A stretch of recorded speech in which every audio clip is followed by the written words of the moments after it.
Hello, everyone. Welcome to another episode of Franki's Open Mic. I'm your host, Haley Overseth of Franki's Podcast Network, and I have my co-host, Alicia Maximo of Venora AI here with me. Hello. Hello, everyone.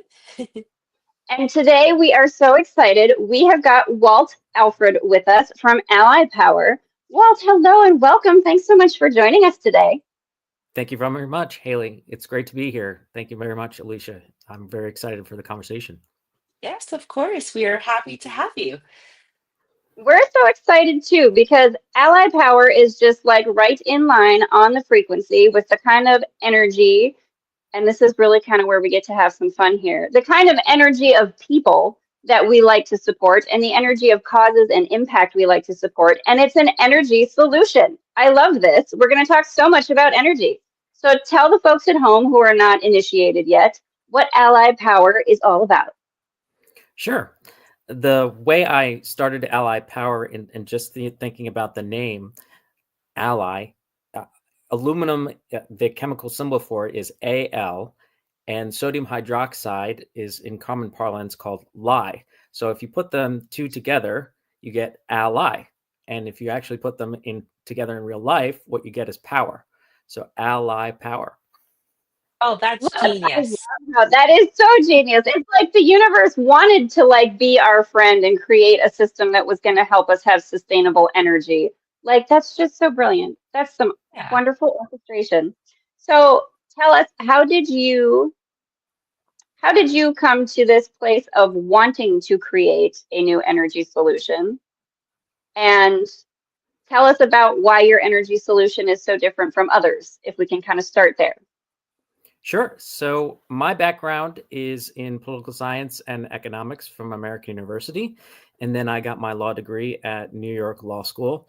And during both of those educational experiences, I understood the need for us as a whole society to transfer the way we power it to more green solutions, whether that's in transportation or in energy security, even in backup power, in our data centers. There's a lot of different use cases for powering those in a green and renewable way. And when I was looking at the technology landscape, I found that there was really a dearth of options and really an opening for a new type of technology that could provide the necessary power as well as transportation solutions simultaneously. So that's how I got started. And when I was in law school, I was not exactly your typical law student. So in addition to studying torts and contracts, I was also making hydrogen on the side. So, which was very interesting. Lab experiments. Right. Don't worry, guys. I'm just holding down all the economics and all the law school and all the science all at once. Genius. I love it. Yes, I feel like Walt was a man with a plan, but yes, keep going. Absolutely. Yes.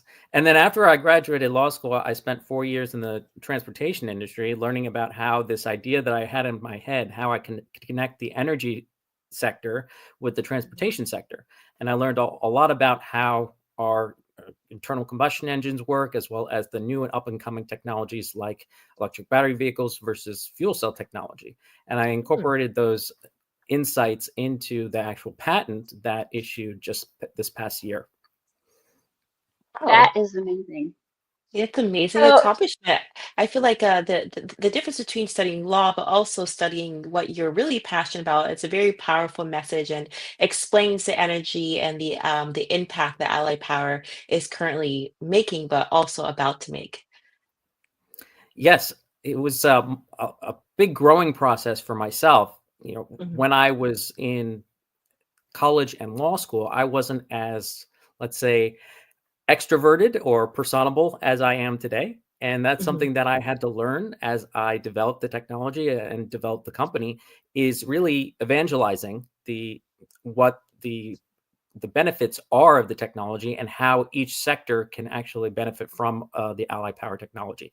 So it was not just about trying to get customers, though. I also had to grow out the company in terms of the board of directors and the employees within the company that are going to be actually working and implementing the solution, and Mhm. also going all around the world. So traveling the world to see where this message would resonate the most and where the customers' needs are the greatest.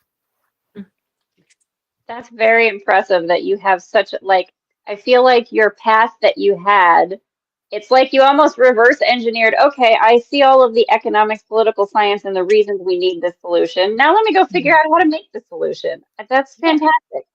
So can you talk to us a little bit about the technology itself? Because the process is, the way it's described is that it's a safe process. It's something that doesn't require a lot of the same inputs that our old energy systems do. And it has, as one of its byproducts, is potable water, which is incredible. So tell us a little bit about like the technology, the system, how it works. Sure. So it's really two chemical reactions in one plant or station. The first reaction is with the aforementioned aluminum and sodium hydroxide together within a reactor. That creates the three revenue sources out of the four that are as a part of the business. So when you combine those two together, what you generate is exothermic heat, which you could use to run a steam turbine. You also release hydrogen at the same time. So those two go upwards. And then the third byproduct is sodium aluminate, and that one goes down to a collecting tank, which then could be shipped off to our customers for the chemical byproduct, sodium aluminate. The hydrogen that we have then made and released, we can either use that for refueling vehicles, or we can run it through a stationary fuel cell, which will contain the second chemical reaction, which is hydrogen and oxygen from the air. Now, when you combine those two together, you produce an extra 15 kilowatts of electricity per kilogram of hydrogen, and you also produce potable water. So as a result, you have four different revenue sources: electricity, hydrogen, sodium aluminate, and potable water to market to your potential customers. And all of this fits in a very small footprint. And in terms of CapEx expense for the product, it is on the low end in terms of our capital expenses for traditional renewable energy sources. Oh, it's a great So breakdown. one of the questions that I kind of had because so like where I'm at, I'm in South Dakota. Today it's very windy. We have wind, right? We have the big windmills. We use the wind energy. There are places that do the solar energy. Geothermal energy is something that is becoming a bit more common where I'm at for like some of the bigger agricultural side of things. I live where there's a lot of farming. Can you maybe talk to me a little bit about for like just regular folks at home or people who might not be really familiar necessarily with different options for energy resources or energy powering systems, but might be looking for those solutions? How would you compare your solution, your energy system, to some of those other sort of renewable energy sources or sustainable energy sources? And like who would you maybe say might have a lot of value in learning about those energy options that may not already be aware of them? Sure. So, in terms of traditional renewable energy, solar and wind, those require a pretty large footprint if you're going to be doing large scale electricity generation. They also obviously require sun and wind for the solar And and the you wind can't control power. that. You can't Right. control that. That's right. And our system, in how we differentiate, is baseload power. And baseload power means that it runs 24/7. So we don't need any other external source of electricity in order to get it started. We can just build out the facility and then flip the switch. And now you're creating electricity 24/7, 365. In addition to those differences, we do also produce potable water. So, for example, if the community is looking for a green electricity source, but they also need to have a source of potable water because maybe they have a dearth of water, they have a shortage of water for whatever reason, we could supplement their existing water sources with our fuel cell and potable water as a byproduct. Nice. Really, that's amazing. To bounce off of that, I started speaking about electricity. So, how does your approach differ from your traditional hydrogen production methods like the electrolysis? Sure. So the majority of hydrogen is actually produced from methane Hmm.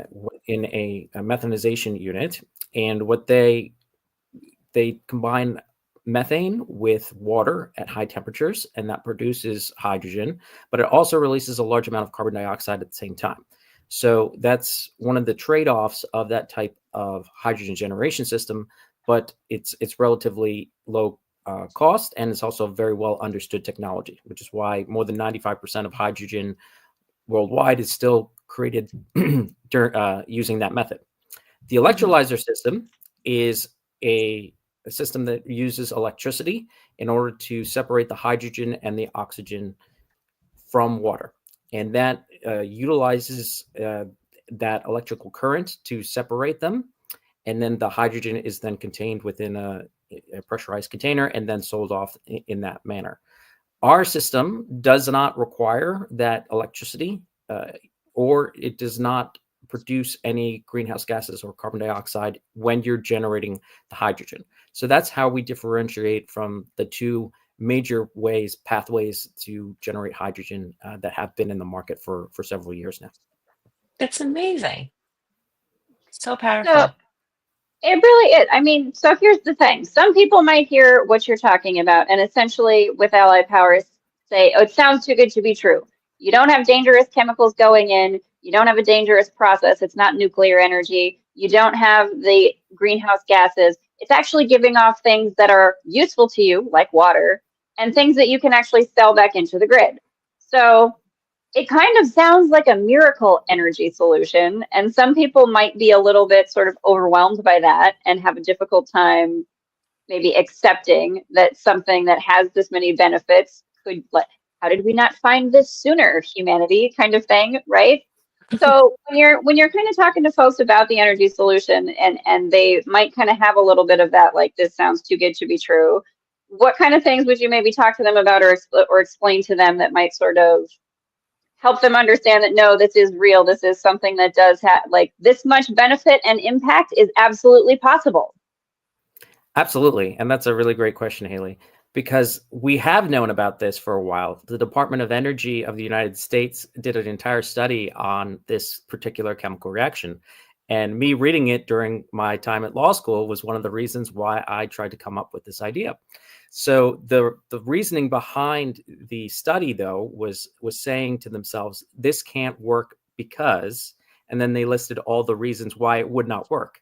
Most of the reasons why it doesn't work is if you're trying to do it within a vehicle, it complicates matters because of the chemical reaction.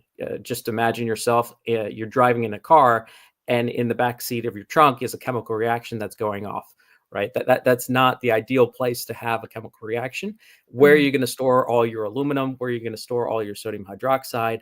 Where are you going to store all your byproduct that you're generating? What do you do with the heat that you're generating? So there's a lot of different factors that make it not ideal for having this as a mobile platform. But once you have a stable location like a station and you've connected it to the grid, now you have a model for how you can translate all these different sources of income and revenue into a viable business model and structure.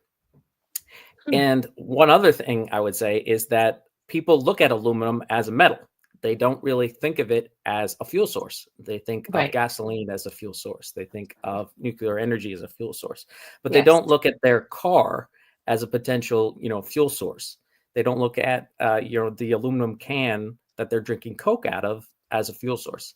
But realistically speaking, there's more energy in your Coke can by pound for pound than gasoline. So it's intriguing how nature has stored a lot of energy within the aluminum element. Tell me that you remember from Back to the Future when Doc put an aluminum can into his little reactor thing. Look at you just taking science fiction right out of Back to the Future and putting it into the real world. I think that's fantastic. Yeah, I feel like There you there's a go. lot of media and movies out there that are telling us the secrets of these types of energy solutions. And as far as like future technology, where now what Walt's creating with Ally Power is coming, it's coming to life. And a lot of people are being educated from these types of sources like podcasts and their social media type of platforms where they're getting actual proper information on how do you turn a can or waste into an energy solution that is good for the planet, but also good for the people, you know? So my next question for you is like, what types of businesses or communities would benefit most from implementing your hydrogen technology? Sure. That's also a great question, Alicia. So there are a number of different ways that we can implement the technology. Mhm. One of the ways that we are looking at right now, and a lot of communities have these, are water treatment centers. So water treatment centers they have a huge demand for our chemical that we produce from the stations. So sodium Mhm. aluminate is actually used to clean up the water from your own house, from your communities, and it's run through your water treatment plant. And sodium aluminate is one of the chemicals that they use in order to treat your water so that it can get back into circulation. So placing one of our sites, one of our stations at a water treatment plant makes a lot of sense because they're used to having those types of chemicals at the site, and they have already the demand in built-in demand for the chemical that we're going to be producing from the site itself. So that's one of the focus areas that we're pursuing in Mhm. terms of our demonstrating our projects. Nice. Amazing. That is really so, again, just so impressive to me that it's like it becomes sort of a perpetual energy machine, which we've been told in literature is impossible and in science is impossible. But here you're creating the very thing that the water treatment center needs, Mhm. some extra clean water, and another thing that helps you clean your water. And you don't need more electricity in order to do it. Again, it just sounds so incredible. Can I ask this? Because you're talking about using aluminum to fuel cars. Do we envision a future, if you will, where communities would have, instead of gas stations, the kind of energy stations for fueling vehicles that you can create and set up? And can you maybe kind of talk a little bit about what something like that might look like in like being implemented and the sort of domino effect that comes from that and the other benefits there would be to the community that would have a sort of not a fuel station. It's not a gas station anymore. It's just a fuel station. Yes, and I think that there are instances of the stations being powered for both EVs as well as for hydrogen, but right now they're separated. And what we wanted to do in terms of implementing our technology is create a station that could power both types of zero emission vehicles. So you're the customer out there, right? We're Mhm. on this podcast. We're speaking to the customer, really. Mhm. You're going to have a choice as to what type of vehicle that you want to buy. And if you want to go green, then you have the choice of going EV or you have the choice of going hydrogen fuel cell. So we want to be able to create a station that could power both types of vehicles and supply both the hydrogen as well as the electricity. So that's really a useful way for us to implement the technology as well. And we do have some transportation options and projects in the works as well. But it's not just for cars. There are also some projects that we have in the pipeline for aircraft as well. So for aviation. So looking Nice. to power an aircraft hangar with the electricity, and then also for future airplanes being able to power them with hydrogen. So it's very dynamic industry right now with a lot of changes going on. Yeah, that's definitely what we need for a planet, but including all across the board, trucks, cars, airplanes, trains, all transportation. I feel like this is exactly what the future is going to look like. Absolutely. I'm Mhm. I'm fascinated too, and I don't like. I imagine you probably have some sort of data collection happening in-house, but I'm kind of interested the idea of when you switch. So we kind of remember during COVID, right? And only because I worked for the USGS at the time was I aware of this. But during COVID, and it was talked about on the news if I had bothered to watch the news anymore, that when everything shut down and everybody was not traveling in planes and you weren't on the car, like you could see the difference that it made in our atmosphere very quickly, right? Like there was a very noticeable difference in the emissions that we are normally putting out, and it did adjust the atmosphere. switching over to this kind of an energy solution that does not have those the greenhouse gases that are causing things like the hole in the ozone layer, right? That we all learned about as kids. Switching over to that, do you have any sort of, I don't want to say forecast necessarily, but are there any kind of studies or data that you're collecting or things that you might be kind of researching in terms of the long-term actual environmental impact that switching over to an energy solution like this could have on a global larger scale? Absolutely. For some of our applications that we've done for projects, we have to actually estimate what the carbon intensity or the carbon savings of our solution will be, depending upon what has been there in the past, right? So in terms of, let's say we're replacing a coal power plant, we have to know exactly how much carbon is being produced from a coal power plant currently. So we have to actually research as to what what was before being pumped into the atmosphere, as opposed to what we would be able to produce in terms of the electricity. And it's a nice subtraction problem because it goes directly to zero, right? So whatever they were making before, we just subtracted all of it and say, now you're actually making 0 kilograms of carbon dioxide being pumped into the atmosphere. So that's one of the fun things about being able to present our technology to people who are very interested in lowering the carbon intensity and lowering the amount of greenhouse gases in our atmosphere, is we get to showcase that, hey, this isn't just a solution that decreases it over time or lessens the greenhouse gas effect, but we're still producing some of it. You go from whatever you were producing before to absolute zero. That's incredible. I love where this is going. I do enjoy the idea of a society that's got all of these energy solutions implemented so that we do have a healthier planet in general, right? Which is the goal here overall. Can you maybe talk a little bit about, when it comes to that, the environmental impact? I know you did mention a little bit that you studied it and you saw the need for it. But like Walt as a person, if we can get kind of personal a little bit, what is it for you about this solution and implementing this for the collective, as it were? Like, what makes you really excited about it? What's the why behind it for you?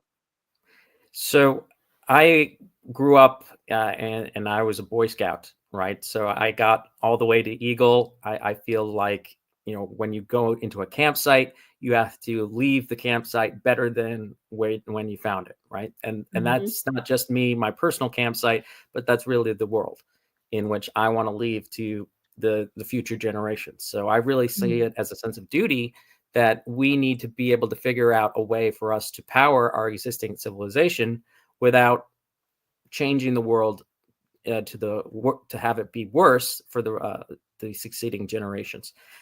And I found that this technology, more than any other technology that I've come across, would be able to translate that, my wish and my aim, and make that into a reality. So that's why I'm so passionate about it. That's why I work so hard to get us as many projects all around the world as soon as possible. It's a good plan. So this is, again, my brain keeps going. This is what my brain does. Alicia's used to it. I go big bubble. I go far out in the future. Go ahead, girl. Right. Yeah, she knows.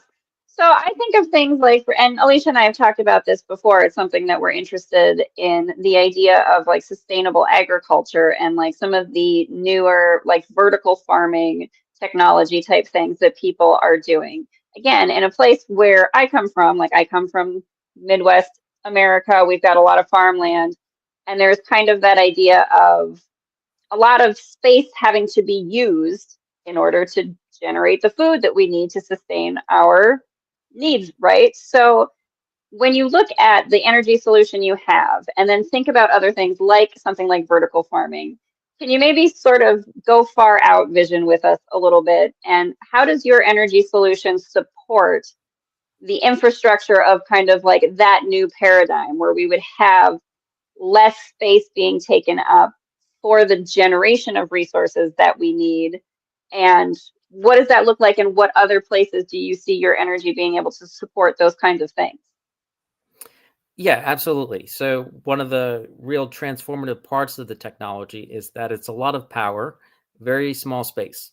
And that opens up a lot of different options that previously you were thinking about, oh, I need 20 acres in order for us to power said facility if we wanted to be green, right? Mhm. But now I could do the same thing with just half an acre. And now I can plant 20 acres, 19 and a half acres of farmland and make that back into what the agriculture should be and what the surrounding area should be in terms of the byproduct and what we're growing.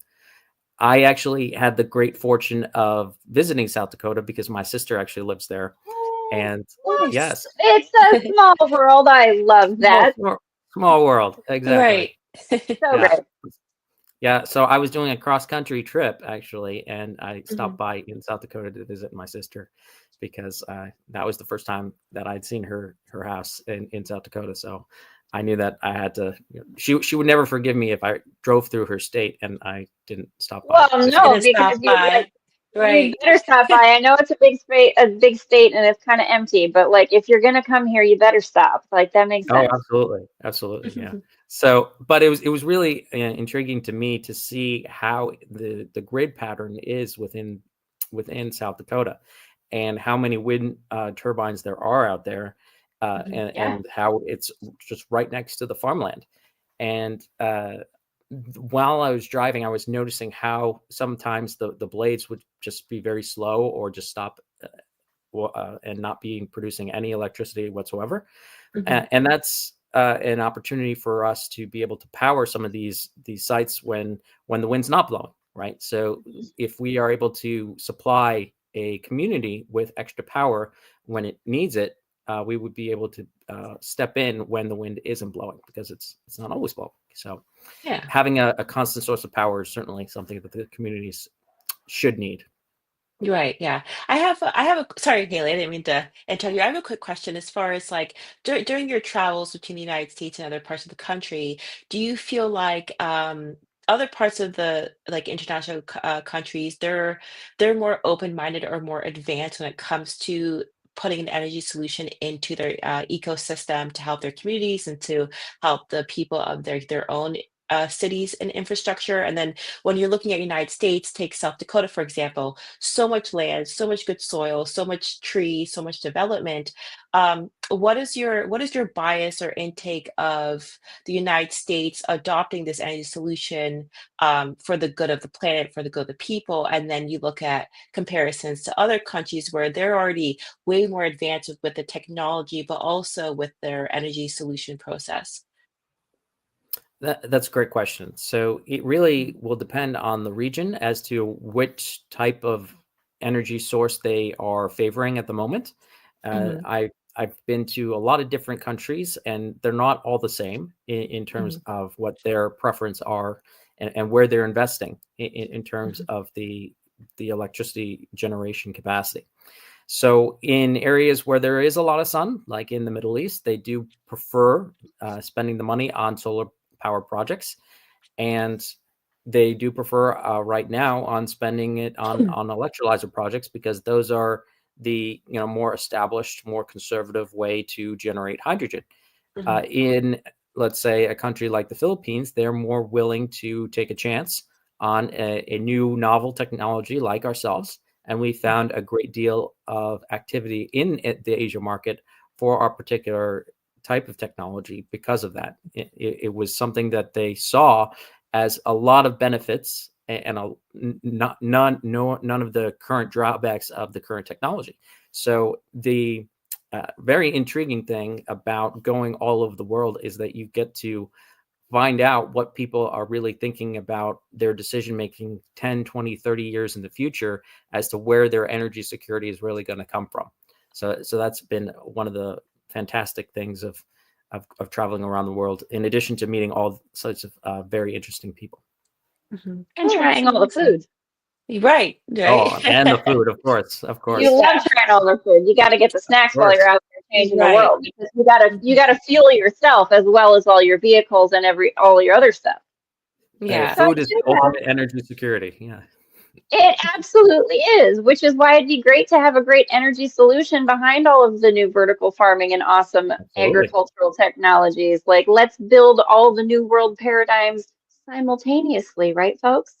That's Mhm. right. I So, also wanted to add, go ahead. sorry, I was going to say from my own personal experience looking at the United States and looking at other parts of the world, it's like how do we position the US to be more on board with these type of solutions and implementing it into their hospitals, into their communities, into their houses? Because it's like I understand US as like a capitalist like state, but when you're looking at the benefits that it has on the financial part, but also on the planet part, I feel like the United States definitely needs to get on board with implementing these energy solutions everywhere across the board. California, Las Vegas, Texas, all the different states. So yeah, I just want to put that out there. Like the work that you're doing, especially internationally, is amazing, and it's like definitely making a difference in those countries and in their societies. But when you're looking at the competition state with like oil, gas, and their energy solutions, I feel like there's a way that we can just get this more neutralized and them on board by adopting this type of technology and these solutions into their systems all across the board.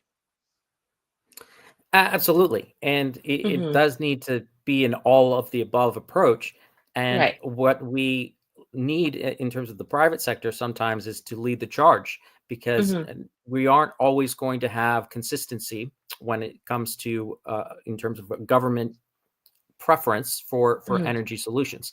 So the private sector really does need to step up and provide those solutions, even in the absence of government funding, Hmm. when it makes sense. And one of the great things about our technology is that whether we're going to be subsidized or not, we do have the ability to make profit. And that's one of the great things about the technology, one of the great things about doing this as a business, and one of the great things that I like to sell to our potential customers. Nice. There is a big Good return Lord. on your investment that's for you as well as for the planet, and that's called a Hmm. win-win, folks. That's what you want. Yeah. So I do want to ask, is We're all kinds of Hmm. all kinds of winning. I'm all for that.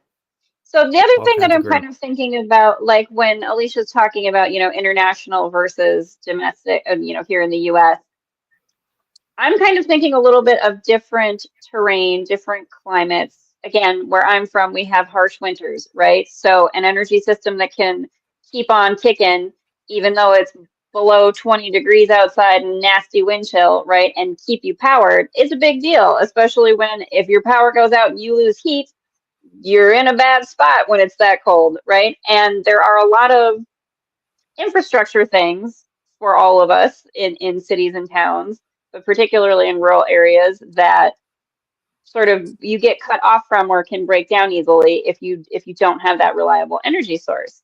So when you're looking at things like considerations for constructing your energy system, and like you said, only zero point 0.5 acres, not a lot of space.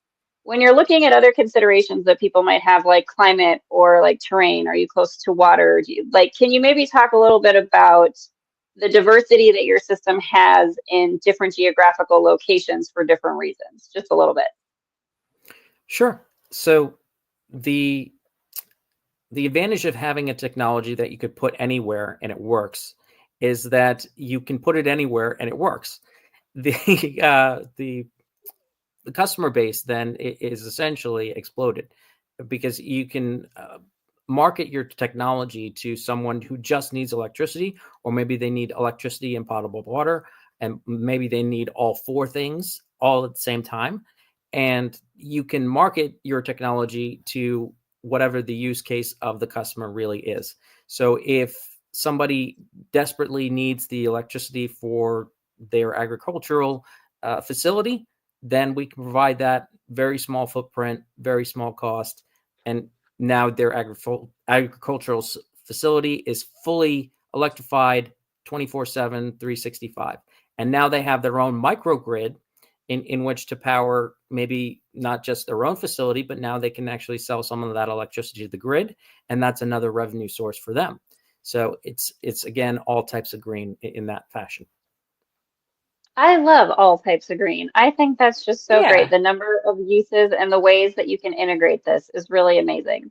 One Mhm. of the things that I'm thinking about, because again, Alicia and I have a lot of folks that we network with and work with in like the cannabis industry, for example.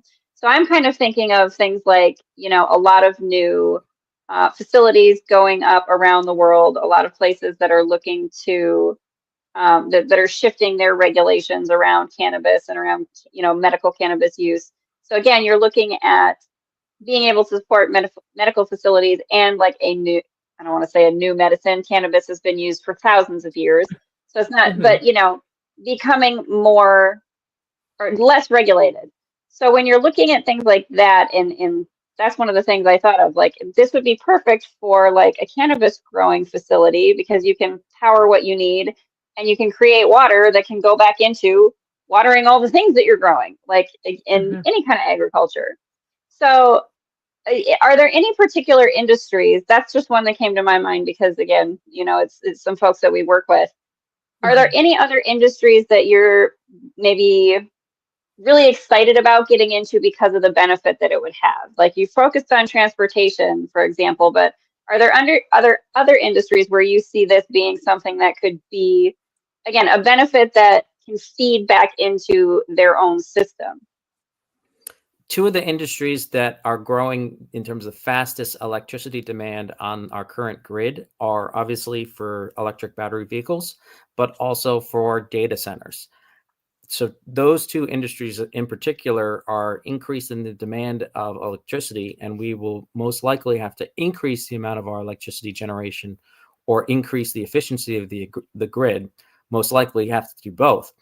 And the fact that we as a technology can provide our own source of electricity generation capacity while also providing the capability to make the potable water, make hydrogen, makes us have an advantage over other different technologies, which are maybe only just one of those things. So those would be certain industries that we are also targeting in the future because the demand for the electricity is going to increase. And you don't want to get into a situation where you have, let's say, a blackout or a brownout because the demand for electricity in a given area has now exceeded what your current supply is. So Mhm. we want to have a technology like ourselves, which makes the grid more dynamic to the needs of the customer base. That is, again, it's so impressive to me how well this just is like poised to be the pillar that new energy sits on. I really do love this. This is so exciting. So I'm also thinking in my mind about, again, because you can put it anywhere, the use you can have if you are sort of trying to support or build a new community, right? So, for example, Mhm. in places, and this is again something Alicia and I talked about, and I think you mentioned just a little bit, but maybe places like Africa that don't have infrastructure yet, or countries around the world that don't have the same kind of power grid or internet, for example, different infrastructures like that we're very used to in westernized society. When you're looking out into the future, what sort of, I guess if you were to kind of be pitching this to say like, governments or places that were like, charitable organizations that are helping set up infrastructure in these places, why is your energy source something that is, I don't want to say better, but like what makes yours sort of the best option Mhm. for a space where you're trying to build a new community that doesn't already have infrastructure? So in terms of the footprint, the if you're going to a large country in Africa, they have the space, right? So Mhm. that's not really the issue. But the fact that you could have electricity generation, you could provide them with water treatment chemicals, and you can provide them with clean drinking water, you see it from across the table. Their eyes just light up, right? Right. That's exactly, a trifecta of what they're looking for in terms of a solution, because Mhm. something that you can purchase and it has overarching value beyond just an electricity generation capability that has ripple effects for the entire community that you're going to bring this technology to. So we do have some projects that we're exploring in Africa, and we have some great partnerships that we are looking forward to, building out that the technology in those areas, because we absolutely know that infrastructure is a critical part about transforming those societies from where they are now to where they absolutely could go in the next century. Yeah, it's amazing. It really is. So the other thing that I was kind of wanting to think of then, again, just I like to do the both sides thing, like Alicia, international versus domestic. Now let's go new infrastructure versus existing infrastructure. So Mhm. obviously, I love the idea that you go to places where people's eyes light up that like we can have clean water and electricity, and it's not going to take a massive amount of work and space. And oh my God, that's great. But when you're looking at places like where we're all kind of used to living, I guess, the bigger city spaces, the places that already have very established infrastructure, can you maybe talk about what are some of maybe the challenges that you might look at or that you might have in terms of kind of getting your technology into something that's already got an established infrastructure or established energy solution? And what are maybe some of the things that you might say are the benefits or the, hey, this isn't quite so scary as you think it is kind of elements that you might explain to folks who are looking to upgrade their energy systems to something that's greener? Yeah, I was going to add to like for an example, right? Look at a place like Dubai or Saudi Arabia where they have the infrastructure and they're building it in the middle of the desert. And then you have a place like Bali, Indonesia, where you're building off of like a forest or a type of rainforest type of environment. But those places are equally very popular where people go to Bali for vacation or they're living there, but they don't necessarily have like pure, clean drinking water, but they're trying to Mhm. figure out a way to attract a certain target audience or people to come stay in that country. But take Dubai and Saudi Arabia, for example, you can go there, get the clean drinking water, but it's in the middle of the desert, but they already have an infrastructure in place to I would say pursue their type of target audience or their expats into those different countries. I just wanted to like give a like an example to bounce off what Haley said.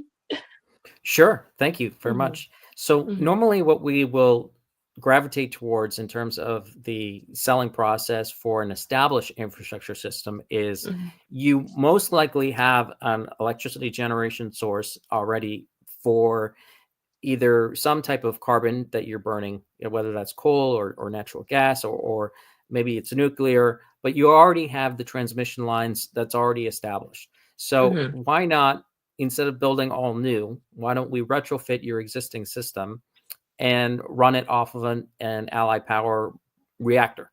And now mhm, suddenly you can translate all the sunk costs that you've already have in terms of your infrastructure, and now you're just erasing the greenhouse gas effect. But it's a relatively small investment to just swap out boilers, but now you have a huge impact in terms of your greenhouse gases that you're actually producing from that site. So that's how we really market our technology towards more established systems. mhm, One of the intriguing markets that we're also looking at, in addition to the examples that Alicia was mentioning, is also small islands. So mhm, small islands have some serious electricity needs, but they also are obviously separated from main power grids. So how do you create essentially their own grid and power source that's going to power all the operations of the island? And mhm, this gets into kind of our larger strategy as well, in that people like to vacation on those islands, right? So how do you set up a system that is going to power those islands? How are you going to set it up to market to the people who are then going to go to those islands? You want to mhm. make an interconnected ecosystem of people as well as technology that will feed on each other so that they can all benefit from the green technology. Yeah, exactly. Like when I said Bali, for example, it's like, they want to build the infrastructure and they're working on it and it's becoming very popular, but how do you still preserve like their land and like their climate without uprooting or creating a chemical imbalance with like the transportation and like the emissions and the gases that are in the city itself, right? So it's like they're trying to build an infrastructure basically and like a jungle. I like to look at it that way. Yes. But it's like with like places like that, an energy solution like yours would be perfect to implement into their infrastructure where they can still have that balance between having their natural resources, their water, doing their I would say doing their what's it called? Like their sewer processing and things like that, Mhm. where it's not really affecting their natural environment by implementing these types of solutions, and keeping like their main base still really healthy instead of like cutting down the trees and building buildings, right? So it's like with those places, we just have to be very careful and keeping their natural agriculture in place because it's beautiful. Of course, really excited to visit, but I just want people to keep in mind like that's the vision, right? It's like if you're going to build an infrastructure in the middle of a rainforest or a jungle, you got to take in mind that like you're still building on that type of land or that type of soil and want to keep that type of keep that type of agriculture still in place. Absolutely. Our standard is to Mhm. have no impact on Yeah, any of the sites that we right. are going to be operating on because we feel Mhm. that it would be a waste to have that type of impact, and then secondly, we want to make it the surrounding land better than where we found it, and that's a Right. guiding principle for the company. Mhm.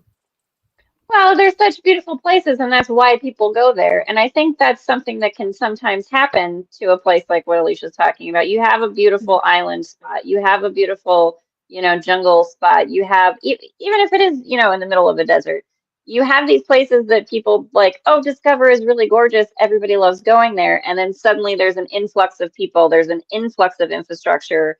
And what drew people there in the first place gets, I mean, like the song says, pave paradise and put up a parking lot, right? Yes, But we're trying not to do that, guys. We're doing it differently this time. And Walt, we we are. Mhm. so appreciate you that you're doing things differently. And really, it is so amazing the number of benefits that this the energy system has and how not harmful the process is. I mean, it's hard to say enough about it, how incredible it really is, this technology that you have developed. I'm just so impressed that you can create something that would provide so much for whomever is using it and for the greater community around them in the kind of resources that are things that are such a big part of our, I don't want to say civilized culture necessarily, but the kind of technologies and amenities that we've become accustomed to as humans, right? Mhm. Can you maybe talk a little bit about, again, just where do you see Allied Power in, say, 5 years, 10 years, 15 years? This kind of an energy solution and the things that you're building.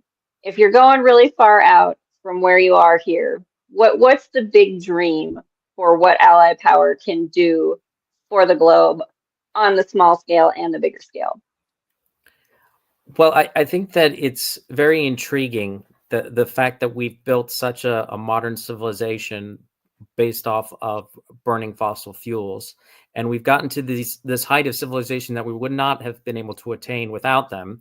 And now there's this line of thinking that says that if we want to maintain this level of civilization, then we have to keep on burning what we have been burning for the last 100 years. And Mhm. that to me is a false premise because we can have this mighty civilization that we've built and not burn the fossil fuels. And this is how. So the fact that I get to show on a daily basis to people that we can actually have both at the same time and we don't have to sacrifice one for the other is something that, gives me a lot of joy in my heart, because then I get to give a lot of people a lot of great news that we don't have to sacrifice one for the other. In Mhm. terms of where we want to be 5 years from now, we certainly want to expand exponentially in terms of the amount of projects that we are going to be building out, number of partnerships that we're going to have. But we also have some exciting technology in the pipeline as well that I'm also in the process of getting, the invention through the final processes for the next patent, right? So I there's a love a lot of good cliffhanger. That means you have to come back once we're allowed to talk about it. I'm so excited. indeed. Indeed. Yeah, I So was Oh, sorry, go ahead, Walt. Yes. So some of the next technology is literally out of this world. So when we're talking about going to the multi dimensions, Mhm. we're certainly steering Yeah. our way in there. Oh, Walt, definitely you're gonna looking get me forward to all that. excited. Yeah, I was going to say this conversation is so refreshing because there's so much fear mongering on the news channels, especially in the Western world, Mhm. stating that like by 2030 we're not going to have clean drinking water. But it's like, look, Walt and other companies have come up with a solution where we can prevent that problem from happening as long as we're adopting this type of technology into our water solutions and into our eco structure, right? So definitely really appreciate you coming on here and giving us hope and giving us the truth about Allied Power and where we can go in the future. And we can all have clean drinking water, everybody. That's So I right. just And we wanted can to all put have that out. It's so super refreshing to hear that because there's a lot of people out there that actually believe what they're seeing on the news and like getting that misinformation. So it's really great to have you on this platform and look at the work that you're doing with Allied Power to give hope to the people out there. Like we can still have normal food to eat with all these hormones and carcinogens in there if we just changed the way that we are, growing our food or, processing our clean water all across the board, right? So very refreshing. Thank you, I Alicia. agree. It's great to be on Yeah, this podcast. Thank you very much for the opportunity. of course. We do. We so appreciate the energy, again, the energy that you come from, not just the energy solution you have, but that you do Mhm, come from a place of wanting to do good. It's not mhm, the kind of bottom line paradigm that I think a lot of folks are fatigued of, shall we say, right? mhm. So if you do have any sort of maybe just message that you would want to give out for like ally power who you are, just as a hey guys, this is why. What are the parting words that you'd like to leave the audience with? So I think that Ally Power is for clean energy everywhere, for everyone. We see the opportunities as boundless. We think that the technology is going to be available and it's applicable for almost every use case that you can think of. So if you have a project that you're looking to power, Ally Power will provide you with that power. And some clean Uh, water to go along with it, which ain't half bad, y'all. There you yeah. go. I love it. Walt Alfred of Allied Power, thank you so much for being here with us today. It has Yes. been so much fun to learn more about your solution. We have to have you back again because my excited, curious brain has more questions, and I just love this. But Mhm. thank you very much for joining us. Thank you, Alicia, for Of co-hosting. Thanks, course. Yeah. everybody who joined in the comments. And everyone, please do check out Allied Power. We've got links in the description below. Go click on them. Go educate yourself. Go get to know Walt. Hook up with him on LinkedIn because he's an awesome, fun person. I mean, look at how splendidly you are dressed. I thank you so much for bringing all your awesome energy. Yes, Thank thank you you very much, all. Thank Haley. you. Yes, thank you Thank you, for your Alicia. work. And of course, definitely talk to you soon. Talk to you soon. Thank you. Thank you. And thanks, everybody. We'll catch you on the next one.